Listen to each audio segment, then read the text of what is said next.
ज्ञान से हुई मोक्ष की प्राप्ति। एक दिन गौतम बुद्ध अपने शिष्यों के साथ कुटिया में बैठे थे। सभी शिष्य आज जानना चाहते थे कि मोक्ष कैसे प्राप्त किया जा सकता है। इसीलिए उन्होंने बुद्ध से निवेदन किया कि वो आज मोक्ष पर उपदेश दें। शिष्यों की बात मानकर बुद्ध ने एक कहानी सुनाना शुरू किया। यह कहानी थी एक जल्लाद और भिक्षु की। अपने राज्य का मुख्य जल्लाद, जिसने बहुत से गुनहगारों को दंड दिया था, अब वह रिटायर होकर राज्य से बाहर एक कुटिया बनाकर अपना जीवन व्यतीत कर रहा था। उसे हमेशा लगता था कि उसने कितने लोगों की हत्या की है, वह कितना पापी है। ऐसे ख्यालों से वह हमेशा घिरा रहता था। वह अपना सारा दिन पश्चाताप में ही गुजारता था। एक दिन वह रोज की तरह इन्हीं ख्यालों में खोया हुआ था। खाना खाने के लिए थाली परोस रहा था, तभी उसको दरवाजे से किसी की आवाज आई। उसने बाहर जाकर देखा तो एक भिक्षुक खड़ा था। भिक्षुक के चेहरे को देखकर ही जल्लाद समझ गया कि भिक्षुक बहुत ही लंबी साधना के बाद आज उठा है और भूख से व्याकुल भी है। जल्लाद के मन में आया कि जिंदगी भर तो मैंने बस हत्याएं ही की हैं। आज मौका मिला है कुछ पुण्य कमाने का, तो इसे गंवाना नहीं चाहिए। उसने भिक्षुक को अंदर बुलाया और अपनी खाने की थाली उसे दे दी। भिक्षुक खाना देखकर बहुत प्रसन्न हुआ। भरपेट भोजन करके भिक्षुक ने जल्लाद से बातचीत करना शुरू किया। जल्लाद ने भिक्षुक को अपने जीवन की सारी कहानी सुनाई।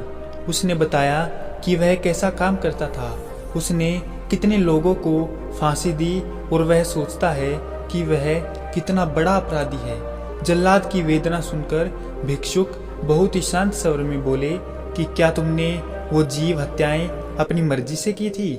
जल्लाद ने कहा, नहीं, मैं तो बस मेरे राजा की आज्ञा का पालन कर रहा था। मेरा कोई भाव नहीं था उन्हें मृत्यु दंड या सजा देने का। तब भिक्षुक ने कहा, तब तुम अपराधी कैसे हुए? तुम तो अपने राजा के आदेशों का पालन कर रहे थे।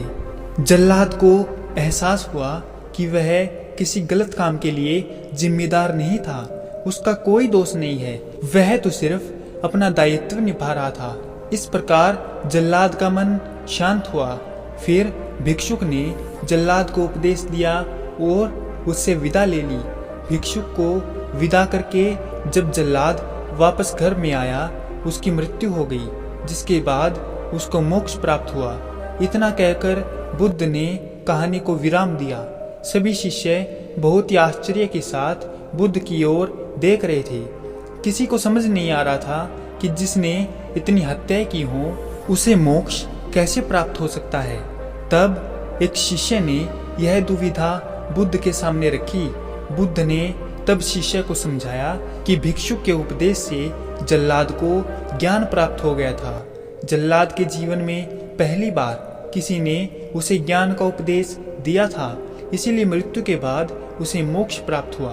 अपनी बात को विराम देते हुए अंत में बुद्ध बोले, बिना ज्ञान के 1000 शब्दों का उपदेश भी बेकार है, किंतु जब शांत मन से उपदेश का एक शब्द भी सुन लिया जाए तो वह ज्ञान दे देता है और ज्ञान से ही मोक्ष की प्राप्ति संभव है।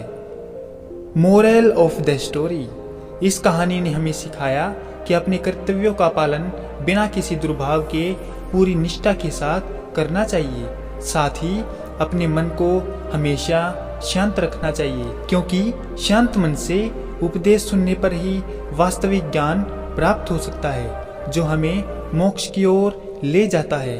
तो दोस्तों, उम्मीद करते हैं आपको हमारी ये वीडियो पसंद आई होगी।